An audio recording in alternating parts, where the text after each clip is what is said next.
इनायतभाई इलियासभाई मेहतर, अयनभाई नासिरभाई मेहतर, फैजानभाई इम्तियाजभाई मेहतर, नाजिदभाई मुस्तफाभाई मेहतर અને હફીઝભાઈ હાજીભાઈ મેહતર આ 5 બચ્ચાઓએ આખા મહિનાના રોજા રાખેલા હતા।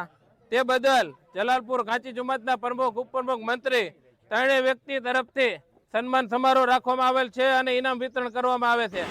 મેહતર ઇસ્માઇલભાઈ પ્રમુખ તરફથી આ બધા જ રોજાદારને ઇનામ વિતરણ કરવામાં આવ્યું છે। આખા મહિનાના બધા બચ્ચાઓએ રોજા કર્યા છે અને અત્યારે અમે જલાલપુર કબ્રસ્તાન ઈદગાહની જો બધા નમાજ અદા કરી લીધી। માશાઅલ્લાહ વિડીયો બને એટલો શેર કરો।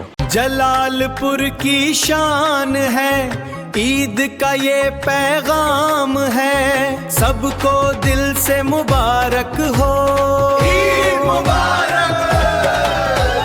जलालपुर की दुआ में सबकी खुशी शामिल है।